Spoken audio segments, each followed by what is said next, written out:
Hi guys, here we are for Number the Stars, Chapter 9. Remember when we left off, they are at Uncle Henrik's house, and Ellen is still with Anne-Marie and her family, and for some reason the adults are getting ready for a wake.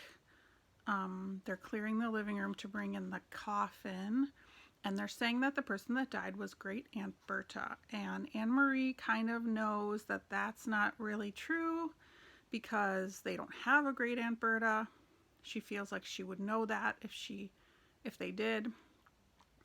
And so kind of like the thing where Papa was talking about cigarettes and how Uncle Henrik was talking about whether or not it was a good day for fishing, even though she knows he goes fishing every day no matter what the weather is. She can tell that they're talking kind of in a code, or they're talking about something that's not what it sounds like. So she knows it has something to do with Ellen and the Jewish people and the Nazis, but she's not really sure what's going on. And she knows that they're not telling her everything, and they're not the things that they're saying aren't like true, or they're not, what they seem. So she doesn't know who's in this coffin, and she doesn't know who died or whether anybody died. She just knows that they're pretending to have this wake, which is kind of like before a funeral, for a relative that isn't actually a relative. So chapter 9 is called Why Are You Lying? Anne-Marie went outside alone after supper. Through the open kitchen window, she could hear Mama and Ellen talking as they washed the dishes. Kirsty, she knew, was busy on the floor playing with the old dolls that she had found upstairs. The dolls had been Mama's once, long ago. The kitten had fled when she tried to dress it, and then it disappeared. She wandered into the barn where Uncle Henrik was milking Blossom. He was kneeling on the straw-covered floor beside the cow. His shoulder was pressed against her heavy side, and his strong, tanned hands were rhythmically milking her into the bucket. The god of thunder sat alertly poised nearby, watching. Blossom looked up at Anne-Marie with big brown eyes and moved her wrinkled mouth like an old woman adjusting her false teeth. Anne-Marie leaned against the ancient, splintery wood of the barn wall and listened to the sharp, rattling sound of the streams of milk as they hit the sides of the bucket.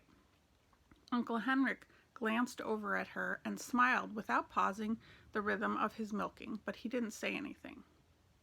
Through the barn windows, the pinkish light of sunset fell in an irregular shape on the stacked hay.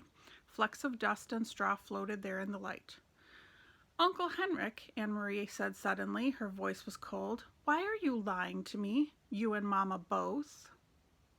His strong hands continued pressing like pulse against the cow. The steady streams of milk still came, and he looked at her again with his deep blue eyes, kind and questioning. You are angry, he said. Yes, she said. Mama has never lied to me before, never. But I know there is no Great Aunt Berta. Never once in all the stories I've heard, in all the old pictures I've seen, has there been a Great Aunt Berta. Uncle Henrik sighed. Blossom looked back at him as if to say, are we almost done? And indeed, the streams of milk lessened and slowed. He tugged at the cow gently but firmly, pulling down the last of the milk. The bucket was half full, frothy on the top. Finally, he set it aside, washed the cow with a clean, damp cloth, and lifted the bucket to the shelf and covered it up.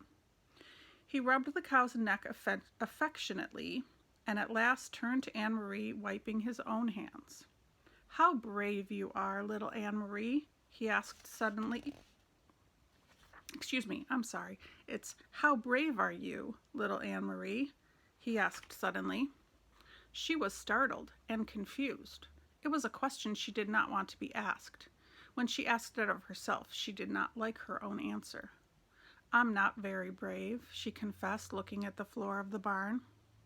Tall Uncle Henrik knelt before her so that his face was level with hers. Behind him, Blossom lowered her head, grasped a mouthful of hay in her mouth, and drew it in with her tongue. The kitten cocked its head, waiting still, hoping for some spilled milk. I think that is not true, Uncle Henrik said. I think you are like your mama, and like your papa, and like me. frightened, but determined. And if the time came to be brave, I'm quite sure you would be very, very brave. But, he added, it's much easier to be brave if you do not know everything. And so your mama does not know everything, and neither do I. We only know what we need to know. Do you understand what I'm saying? He asked, looking into her eyes. Anne-Marie frowned. She wasn't sure. What did bravery mean? She had been very frightened that day, not long ago, though now it seemed far in the past, when the soldier stopped her on the street and asked her questions in a rough voice. And she had not known everything then. She had not known that the Germans were taking away the Jews. And so when the soldier had asked, looking at Ellen that day, what is your friend's name, she had been able to answer him, even though she was frightened. If she had known everything, it would not have been so easy to be brave. So she began to understand just a little. Yes, she said to Uncle Henrik, I think I understand. You guessed correctly, he told her. There is no great Aunt Bertha, and never has been. Your mama lied to you, and so did I. We did so, he explained, to help you to be brave, because we love you. Will you forgive us for that? Anne-Marie nodded. She felt older suddenly. I'm not going to tell you any more, not now, for the same reason. Do you understand? Anne-Marie nodded again. Suddenly there was a noise outside.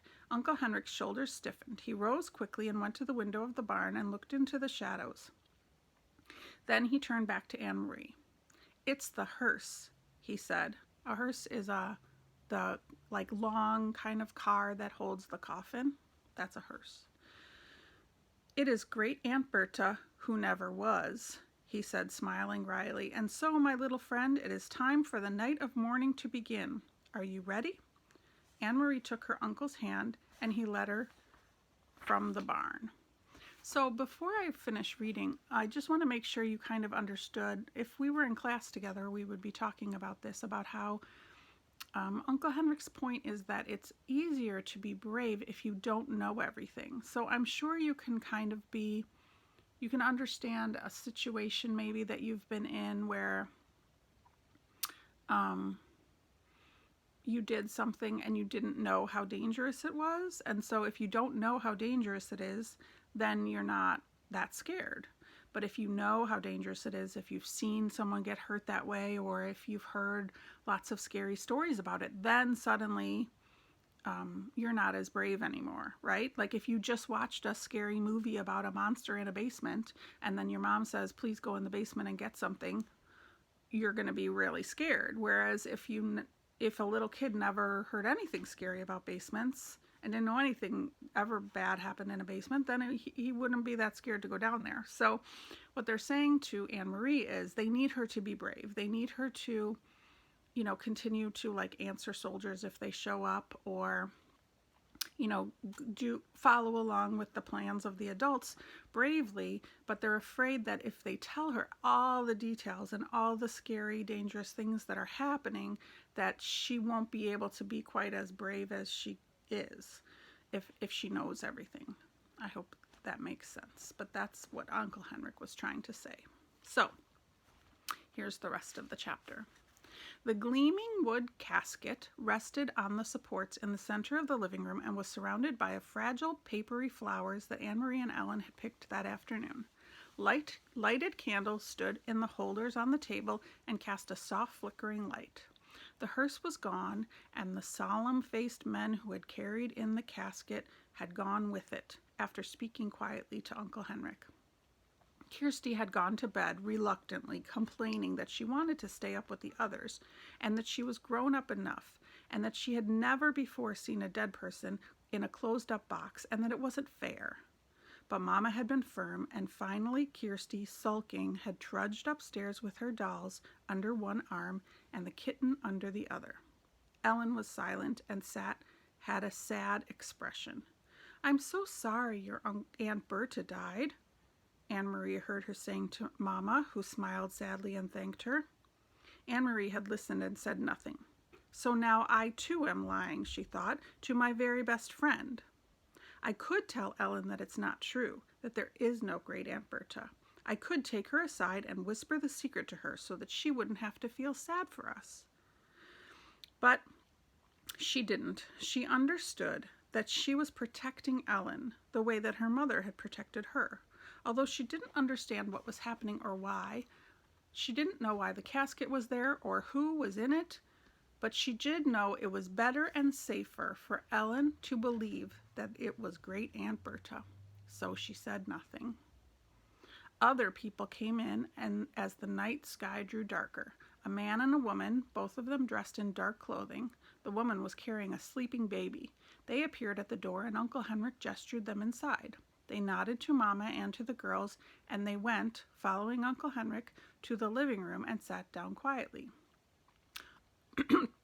Those are friends of Great Aunt Berta, Mama said quietly, to Anne-Marie's questioning look. Anne-Marie knew that Mama was lying again, and she could see that Mama understood that she knew too. So they looked at each other for a long time and said nothing. In that moment and with that look, they became equals. From the living room came the sound of a sleeping baby's brief cry. Anne-Marie glanced through the door and saw that the woman had opened her blouse to nurse the infant, who sat quietly. Another man arrived, an old man with a beard. Quietly, he went into the living room and sat down, saying nothing to the others, who just glanced up at him. The young woman lifted her baby blanket, covering the baby's face. The old man bent his head forward and closed his eyes as if he were praying. His mouth moved silently, forming words that no one could hear. Anne-Marie stood in the doorway, watching the mourners as they sat in the candlelit room. Then she turned back to the kitchen and began to help Ellen and Mama prepare the food. In Copenhagen, she remembered when Lise died, friends had come to their apartment every evening, and all of them brought food so that Mama wouldn't have to cook. Why hadn't these people brought food? Why didn't they talk? In Copenhagen, even though the talk was sad, people had spoken softly to one another and to Mama and Papa. They had talked about Lise, remembering happier times. Thinking about it, as she sliced the cheese in the kitchen, Anne-Marie realized that these people had nothing to talk about. They couldn't speak of happier times with Great Aunt Berta because there had never been a Great Aunt Berta at all.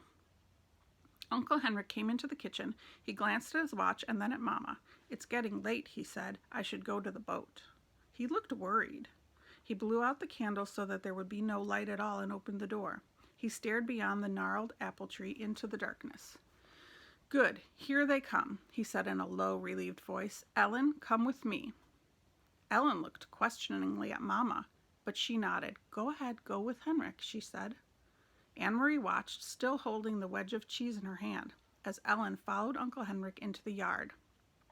Then she could hear a sharp, low cry from Ellen and the sound of voices speaking softly. In a moment, Uncle Henrik returned, and behind him was Peter Nielsen. Remember, Peter was the one that was going to marry Lise? He is the boy that would bring them the secret newspaper at the beginning of the story. Tonight, Peter went first to Mama and hugged her. Then he hugged Anne-Marie and kissed her on the cheek, but he said nothing. There was no playfulness to his affection tonight, just a sense of urgency and worry. He went immediately into the living room and looked around and nodded to all the silent people in there. Ellen was still outside, but in a moment the door opened and she returned, held tightly like a little girl, with her bare legs dangling against her father's chest, and her mother was beside them. So Ellen's parents have shown up, which is good news for Ellen because she was so worried about them. And that is the end of chapter 9. See you next time.